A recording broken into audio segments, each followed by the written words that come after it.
I've always thought that it's taken for granted just how much has to go right for society to function. I mean, we feel safe walking down the street because we assume strangers aren't going to attack us.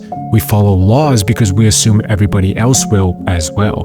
We use the internet with the assumption that power plants will keep running. Everything society requires, from its food distribution to its safety, operates under a massive web of implicit trust, where things have to be predictable in order to function well.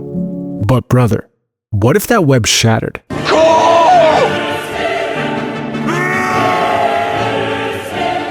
While not always seen as a window into the collapse of societal trust, zombies often play a supporting role in the thematic structure of their narratives, used like a catalyst to uncover the real antagonist, human nature.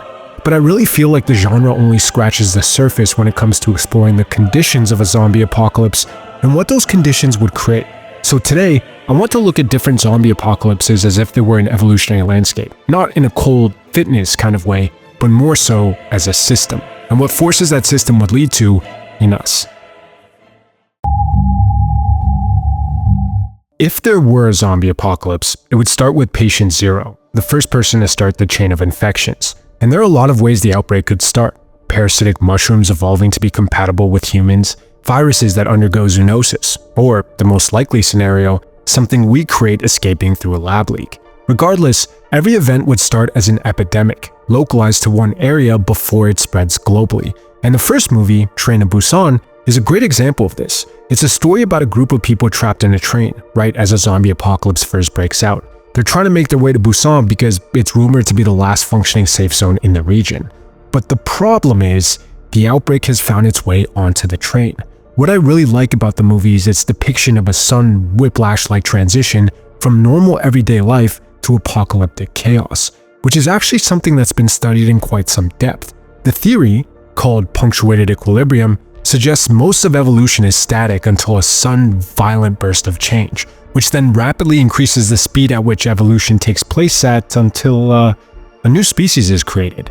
This certainly wouldn't happen to us, and it's not entirely accurate, but a sudden existential threat immediately flipping everything on its head, and with that, causing an immense pressure that favors certain ways of responding over others, is a very interesting lens when applied to behavior, which I think the movie does a really good job of demonstrating. Like in this scene, where the first attack on the train happens. You might think that the way people respond, by just kind of standing there in shock, is unrealistic. But it's actually not. Disaster psychology studies have found that the majority of people respond to a crisis by doing nothing, simply because they assume things will return to normal, even if in a state of shock. It isn't unreasonable to assume that's how an initial outbreak could spread. However, as it does, and the new reality becomes undeniable, there would be a point of no return, where things flip from complete inaction to massive panic, often without people knowing why, which I think the movie also perfectly captures. Here, and perhaps the most famous scene of the entire movie, there's this moment where people are slowly making their way down the escalator until, bam, all hell breaks loose, with everyone just running and panicking and dispersing in multiple different directions. This is a great example of something called a social contagion, which is what triggers mass hysteria during any crisis. It's a phenomenon that causes the spread of emotions throughout the entire group of people, largely because it's a survival response, used to jumpstart a reaction when there's an asymmetry of information. The problem is, harmful actions can spread too, such as when a group of protesters suddenly erupt into violence. So as some people panic and react, others would quickly follow, amplifying the initial unrest and allowing the outbreak to spread further. You'd think this is a stretch, but fear can very quickly cascade into unrest, with the best example coming from the cholera outbreak of the 1830s. Within days of the first cases, people started attacking quarantine zones and healthcare workers and even tried establishing a rebellion, which then had to be suppressed by the Russian army. And this is despite cholera infections having very visible symptoms. Overall, Train to Busan is a good look into an initial outbreak, and how people would respond right as it first starts breaking out. But while it's rare, epidemics do become pandemics, and in recent history, there's actually been a trend of it happening more regularly. Regardless, all the ones that do have one key characteristic in common. They involve a new type of pathogen we've never seen before. World War Z is a movie that gets its fair share of criticism, and generally, people like the book better. But what I like about the movie is that it at least attempts to showcase how different countries with their different systems of governance, would try to respond to a zombie outbreak, something that, to my knowledge, no other piece of media has ever attempted. The movie starts with a traffic jam, which is possibly the worst scenario to be in when a zombie apocalypse is first breaking out. As the tension builds, a swarm of the scariest zombies in fiction suddenly erupt onto the scene. They're really fast, super aggressive, and can spread the virus in seconds. But as the infection spreads globally, most governments don't collapse immediately, giving this really unique, macro-scale look at how geopolitics would factor into an outbreak, and setting the stage for some, let's just say, diverse responses. For example, in the movie, North Korea removed all the teeth of their entire population so nobody could get bitten, which is one strategy, I guess. In the book, many more countries are mentioned, and in my opinion, the conflicts are a lot more nuanced as well, such as the dispute between Iran and Pakistan in response to the influx of refugees, which ultimately escalates into a nuclear war, or the initial cover-up of the outbreak by China, which they mask by fabricating a military standoff with Taiwan. The US is also an interesting example, which stages a televised victory battle only for it to be overrun by zombies, all while the broadcast is live. Obviously, we can't know how countries would respond to a zombie apocalypse. There are just way too many factors. However, that doesn't mean that we can't speculate. And based on historical responses, the closest analog to a zombie apocalypse is a pandemic. However, I'm going to say something that might be a bit controversial. It's not how contagious a pathogen is that is perhaps the determining factor in its spread, but rather human behavior, which is the real catalyst. Of the last 3 major pandemics, every single one started with the country of origin suppressing news of its outbreak, often for political stability or to protect its image. The problem is, once the truth leaks out, and it will, the outbreak becomes too big to hide. At that point, the same government often flips to strict measures and asks, or forces, its population to accept them as necessary. This is interesting to me because laws are, at the end of the day, social constructs, and only work if people are willing to cede some control under the guise of the common good. But changing what's socially acceptable so quickly will be interpreted differently. It's the curse and blessing of being human. After all, what might be an encroachment on freedom to me might be necessary for your safety to you. And so, that implicit trust system that keeps society afloat slowly starts to degrade, fueling periods of mistrust, fear, and anger, which has happened all too often during a pandemic. However, one thing I didn't mention is that implicit trust systems don't just exist within society or within a country, but also between them, and they're usually far more unstable. You might think, for example, that the nuclear conflict between Iran and Pakistan in the book was way overblown, but in 2021, during the COVID pandemic, Iran and Afghanistan almost got into a war. And just like in World War Z, a big reason was refugees. It happened on the border of the Nimroz province, which has already been unstable due to undocumented immigration. This led to heightened militarization and suspicion during the pandemic. However, the immediate spark appears to have been Iranian farmers who had crossed the border, prompting Taliban forces to open fire. Angered by this, Iranian forces intervened with heavy weaponry and artillery, quickly escalating the clash into a full-on conflict. In response, the Taliban launched a counterstrike, invading Iranian territory and capturing multiple checkpoints along the way. Luckily, neither country had strong enough incentives to carry on the fight. The Taliban had just taken power, and a war with Iran would have destroyed any chance of legitimacy. Iran was dealing with its own lockdowns and already had commitments in Syria and Iraq, so opening another front with the Taliban would have been disastrous. And with that, the conflict de-escalated as quickly as it began. But what if it didn't? What if instead of COVID, which I think we can all agree was mild compared to these freaking things, we were dealing with them, who, by the way, along with being really fast and spreading the virus in seconds, are also smart enough to do stuff like this. Taking in even one refugee would have been potentially 10 times more dangerous. The social contracts between countries could very quickly escalate into conflict, especially because overnight, countries have to change what was originally agreed upon with their own people, which also would be a potential hotspot for tension. So yeah, I don't want to sound too pessimistic, but I think there's a good chance that at least initially, we'd be boned. Every viral outbreak eventually hits its limits, and even though something like this would cause tremendous devastation, the impact of a sudden environmental change cannot burn this bright forever. So the initial outbreak would belong to the dead. But we have something over them. The dead don't plan, and they certainly don't learn. We do. Most of the time.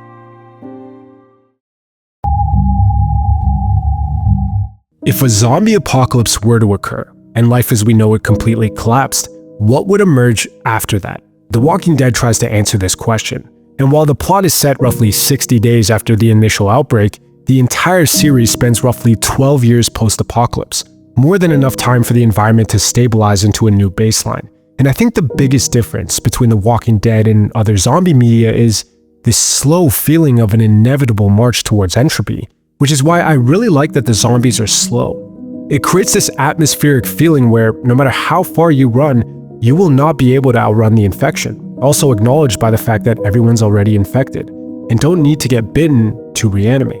However, somewhere along the way, there's this flip, where in the beginning, walkers are terrifying and genuinely feel like a threat, but slowly fade into the background as this almost ignorable thing, only to get that old gotcha of haha, the real Walking Dead is the living. But would that actually happen?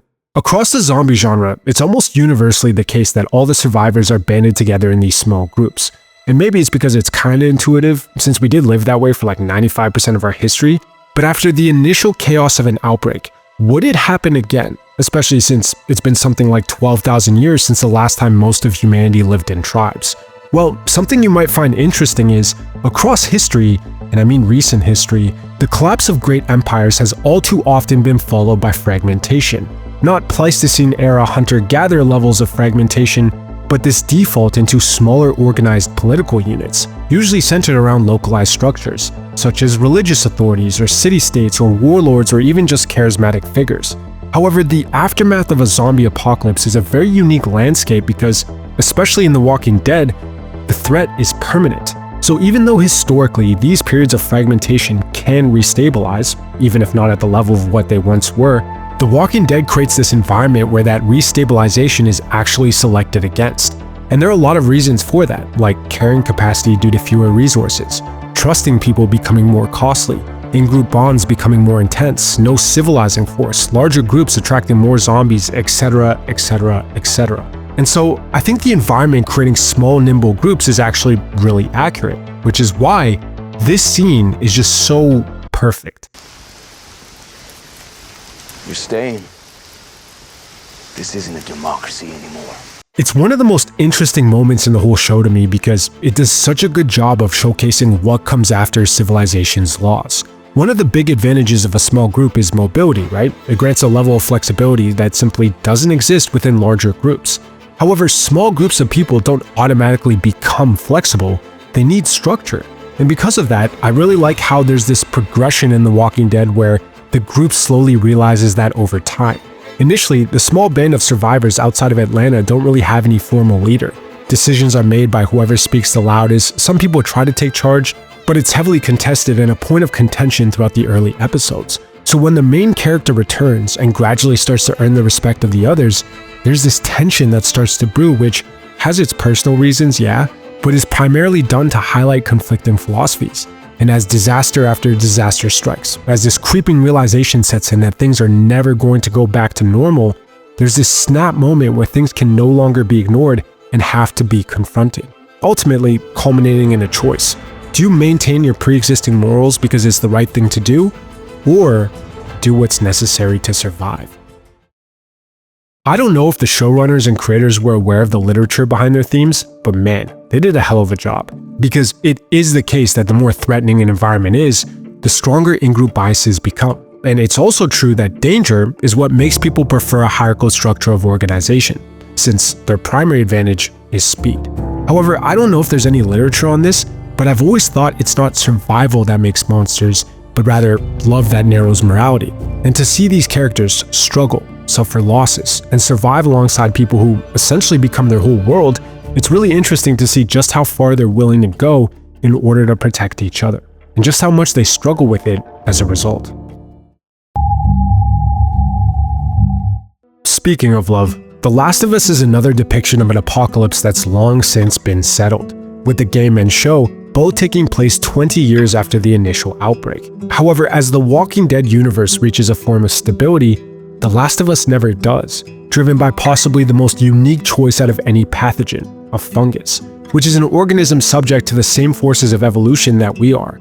Because of that, there's this dynamic at play where the infection can grow and reproduce independently, effectively granting it the ability to keep expanding its territory that cannot be reclaimed once taken. However, the most dangerous aspect is that the infected move through stages, which functions almost like a hedge against learning, since what might be an effective way of dealing with one stage might be what another uses against you. Ultimately, this makes the world of The Last of Us much more volatile and much more hostile, something that would be reflected in us. I touched on this earlier, but the more dangerous an environment is, the riskier it becomes to trust new people. The riskier it becomes to trust new people, the more you have to rely on those that you know. This is how internal bonds strengthen during periods of hardship. However, when your circle becomes your everything, it's not like outsiders remain neutral. Every new person could be a threat. And because the cost of taking a chance and trusting a stranger is so much higher, as bonds tighten, the boundary around them does too. This is the ingroup bias, with a very simple way of thinking about it being, as stakes rise, tolerance for uncertainty shrinks. But uncertainty isn't purely synonymous with outsiders. It also happens within groups. Mistakes, indecisiveness, or disagreements are all examples which can be existential threats if the environment is dangerous enough. Which is why, in the long-term aftermath of a zombie apocalypse, selection would favor hierarchies. It may not be the most morally optimal solution, it may not even be correct in your viewpoint, but it is the fastest. And in a place like The Last of Us, where the threat is not only extremely deadly but also changing over time, speed is the only thing that will keep you alive. Which is actually part of the reason why hierarchies are so ubiquitous across neuroscience. They maximize the speed at which you can respond to things. However, because the infection can convert entire buildings into spore-producing manufacturing plants, which, by the way, can infect you when you breathe them in, as time passes, more and more land becomes uninhabitable. So the logic of The Last of Us is one where the environment necessitates highly suspicious, hierarchical-based groups in a danger that's constantly shrinking space. This guarantees that groups of people will interact, and leads to one of the coolest ideas, which is also kind of messed up, in a zombie apocalypse. It's this idea of the emergence of different cultures and strategies, which would obviously be varied amongst the different groups. For example, in The Last of Us, why are the Seraphites religious and a group of people who live off the land, while the Rattlers are slave owners who survive by robbing others? Why, in The Walking Dead, do some groups choose to become cannibals, while others do whatever this is supposed to be? If you think about it, it's not as simple as different groups make different decisions, because while initially that may be true, for example, both religion and a military structure offer solutions to the need for a hierarchy, in The Last of Us and to a lesser extent The Walking Dead, decisions aren't made in a vacuum.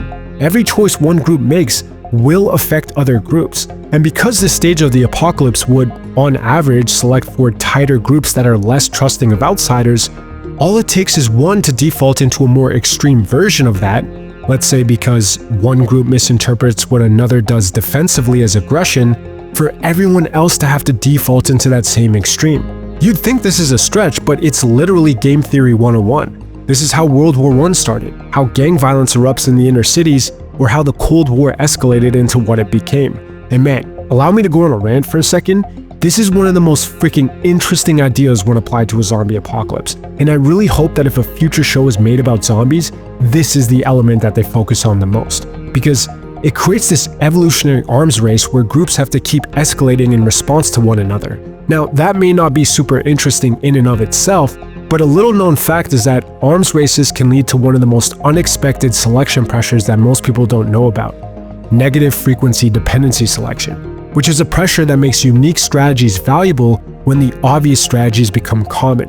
So what that means is there's this constant pressure, with the incentive being survival, for different groups to keep coming up with more and more unique strategies for solving the problems they face. Bro, imagine the untapped potential. After all, it took us longer to transition from bronze swords to steel swords than it took us to transition from steel swords to nukes. Nukes, bro.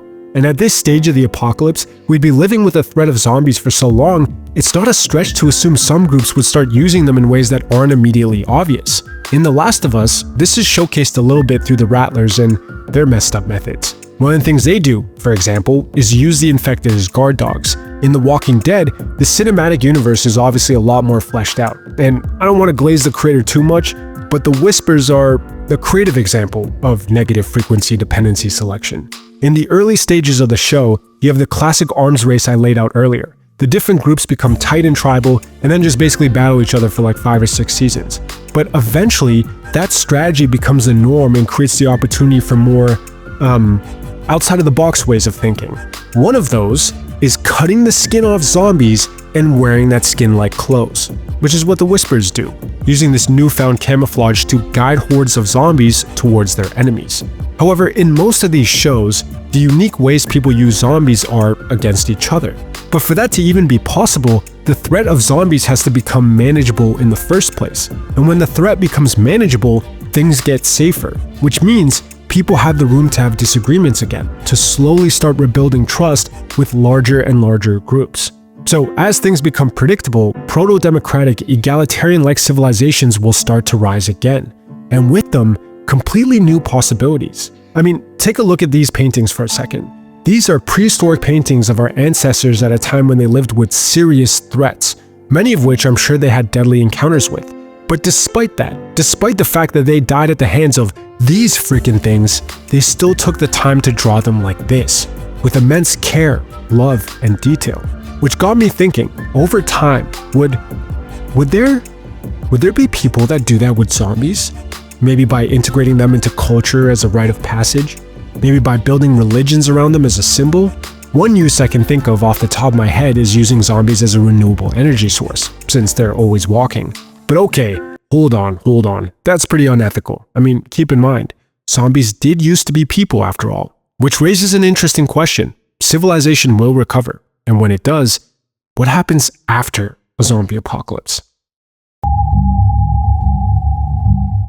I think the most interesting piece of media, even though it's not your traditional zombie movie, is The Cured, which is really unique in the sense that it's about what happens after a zombie apocalypse, after humanity has developed a cure.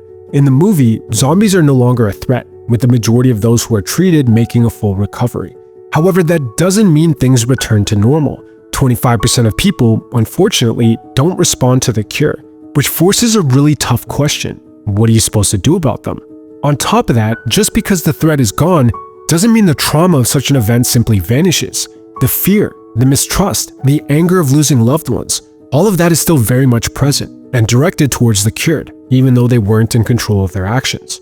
Oh, and this is all happening while society is trying to rebuild, in a period where everybody is already wary of everybody else. It's one of those movies that does a really good job of putting you between a rock and a hard place, where you can sympathize with everybody and understand why they act the way they do, but never fully side with anyone, since you can see how their actions hurt other people. Ultimately, the movie makes you feel the full weight of one simple question: can we ever trust each other again? At first, when I was thinking about what the rebuilding phase of a zombie apocalypse would be like, my thought process was that the challenges we'd face would be so outside of the realm of anything we've experienced before that returning to anything close to normal wouldn't be possible without the emergence of a new moral framework. But honestly, I don't think that's true anymore. This is a painting by Pierre Renoir, and look, I'm not an artist, so I can't speak to the quality of the painting. However, my interpretation of it is that it's supposed to be about friends, people from different backgrounds with different viewpoints that are just simply enjoying each other's company. That may not sound incredibly beautiful or awe-inspiring, but it was painted right after perhaps the biggest modern trauma in French history, the Franco-Prussian War, which France lost badly. Paris was besieged, thousands died of starvation, many more from bombardment. Immediately afterwards, there was a revolution, a civil war. Government troops massacred something like 15,000 people in a week. The country was split, workers versus elites, provinces versus Paris. The only feeling in the air at the time was pure mistrust, to the point that neighbors had literally killed each other. And yet, only 10 years later, when France was still fragile and economically recovering and socially divided, Renoir painted this. He could have painted ruins. He could have painted bloodshed. He could have taken shots at his enemies, which many others were doing around that time, but he didn't. And so, the point that I'm trying to make is, honestly, I don't think we need anything other than time. Time is kind of a double-edged sword in the sense that, yeah, it's what leads to decadence. People forget how bad things were, how much worse they could be. But it's also a blessing in the sense that people accept how bad things were and are eventually willing to move past them. Maybe not immediately, maybe it would take a few generations, but following every other terrible event in history, this is what usually happens. Those people have kids, their kids have kids, And eventually, people start questioning why they're treating each other the way they are. Maybe it's a little bit optimistic. Maybe things would go differently. But what's that saying? History doesn't repeat itself, but it often rhymes. Perhaps there's some truth to that. Thanks for watching.